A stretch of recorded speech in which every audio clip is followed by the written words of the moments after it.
अंग सचिव शुचि भूरि भट भूसुर बर गुर ज्ञात चले मिलन मुनि नायक ही मुदित राऊ यही भांत केन प्रणाम चरण धरि माथा दीन आशीष मुदित मुनि नाथा बेप्रवृंद सब सादर बंदे जानी भाग्य बड़ राऊ आनंदे।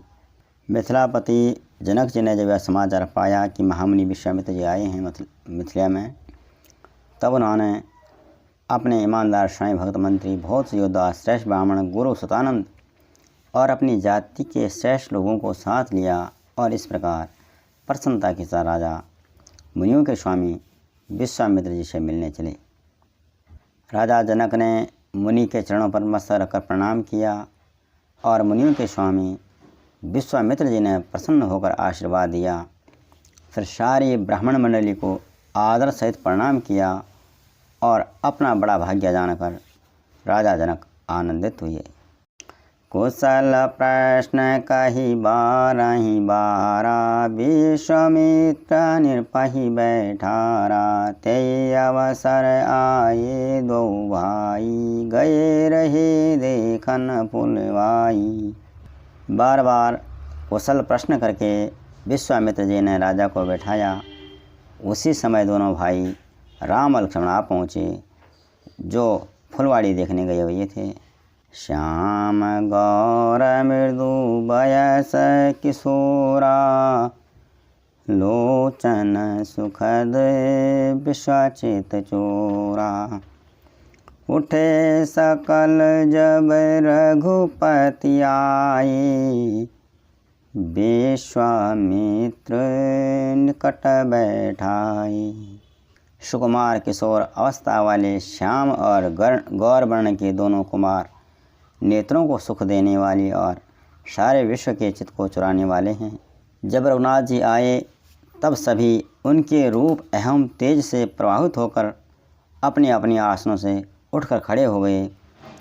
तब विश्वामित्र जी ने श्री रामचंद्र जी और लक्ष्मण जी को अपने पास बैठा लिया।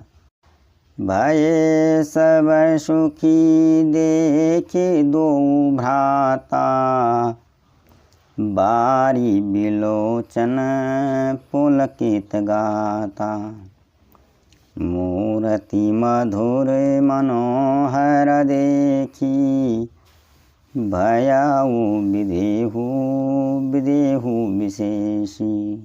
श्री राम और लक्ष्मण दोनों भाइयों को देखकर राजा जनक और अन्य सभी बहुत सुखी हुए। सभी के नेत्रों में जल भराया, आनंद और प्रेम के आंसू उमड़ पड़े और शरीर रोमांचित हो उठे।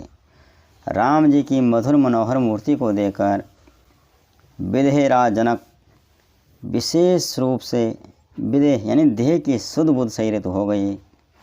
प्रेम मगन मनुजान निरपु करि विवेको धरि धीर बोले मुनि पद नाय सिरु गद गद गिरा गंभीर।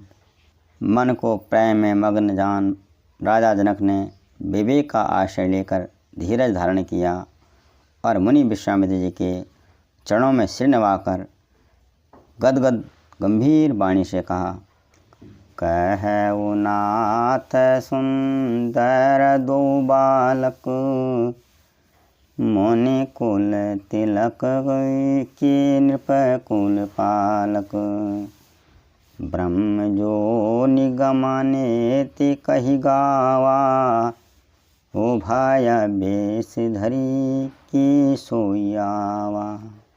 महाराज जनक विश्वामित्र से पूछते हैं, हे नाथ कहिए ये दोनों सुंदर बालक कौन हैं? ये मुनि कुल के आभूषण हैं या किसी राजवंश के पालक हैं, अथवा जिसका वेदों ने नेति नेति कहकर गान किया है, कहीं वह ब्रह्म तो युगल रूप धर करके यहीं आए हैं, यहीं तो नहीं आए हैं। सहज विराग रूपो मन मोरा थकित होत जिमि चंद चकोरा। ताते प्रभु पूछऊँ सती भाऊ, कहऊ नाथ जनि करहु दुराऊ। जनक जी कहते हैं, महाराज मेरा मन जो स्वभाव से वैराग्य रूप बना हुआ है, इन्हें देखकर इस तरह मुग्ध हो रहा है जैसे चंद्रमा को देखकर चकोर मुग्ध हो जाता है। ये प्रभु, इसलिए मैं आपसे सत्य निश्चल भाव से पूछता हूँ, आप मुझसे कुछ भी छिपाव न कीजिएगा। ये नहीं बिलोकत अति अनुरागा, बर बस ब्रह्म सुखई मन ला त्यागा। कह मुनि बिहसी कहे नृपनि का, बचन तुम्हार न होई अली का। इनको देखते ही अत्यंत प्रेम के वश होकर मेरे मन ने जबरदस्ती ब्रह्म सुख को त्याग दिया है। तब मुनि विश्वामित्र जी ने हंसकर कहा, राजन आपने ठीक ही कहा है, आपका वचन बिल्कुल सत्य है। ये प्रिय सबही जहाँ लगी प्राणी, मना मुस्काही रामो सुन बानी। रघुकुल मणि दशरथ के जाए, ममा हित लागी नरेश पठाए। विश्वामित्र जी कहते हैं, राजन संसार में जहाँ तक जितने भी प्राणी हैं, ये सभी को प्रिय हैं। मुनि की रहस्य भई वाणी सुनकर श्री राम जी मन ही मन मुस्कुराते हैं, हंसकर मानो संकेत करते हैं कि आप इस रहस्य को मत खोलिए। तब मुनि विश्वामित्र जी ने कहा, ये रघुकुलमणि महाराज दशरथ के पुत्र हैं और मेरे हित के लिए राजा ने इन्हें मेरे साथ भेजा है। राम लखनऊ दो बंधुवर, रूपशील बलधाम। मख राख्यो सब साखी जगु, जीते असुर संग्राम। ये राम और लक्ष्मण दोनों श्रेष्ठ भाई, रूपशील और बल के धाम हैं। सारा संसार इस बात का साक्षी है कि इन्होंने युद्ध में असुरों को जीतकर मेरे यज्ञ की रक्षा की है।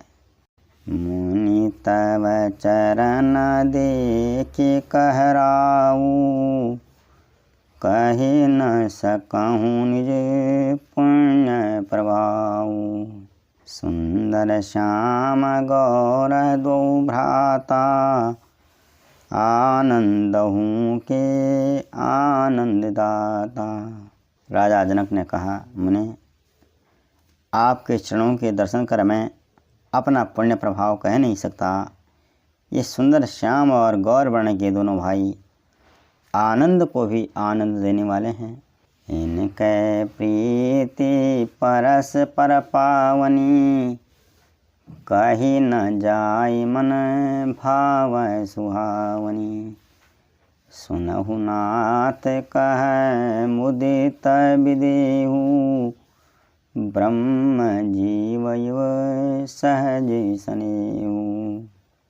इनकी आपस की प्रीति बड़ी पवित्र और सुहावनी है, वह मन को बहुत भाती है, पर वाणी से कही नहीं जा सकती। विधेयराज जनक जी आनंदित होकर कहते हैं, हे नाथ सुनिए, ब्रह्म और जीव की तरह इनमें स्वाभाविक प्रेम है। पुनि पुनि प्रभो ही चितव नर नाहु, पुलक गात उर अधिक उछाऊ। मुनि प्रशंसिनाई पद शीशु, चले लवाई नगर वनीसु। राजा बार बार प्रभु को देखते हैं। राजा जनक की दृष्टि प्रभु के रूप को देखती रहती है, वहाँ से हटना नहीं चाहती। प्रेम से शरीर पुलकित हो रहा है और हृदय में बड़ा उत्साह है। फिर मुनि की प्रशंसा करके और उनके चरणों में सिर नवाकर राजा उन्हें नगर में लेवा चले। सुंदर सदनो सुखद सब काला, तहाँ बासुले दीन भुआला।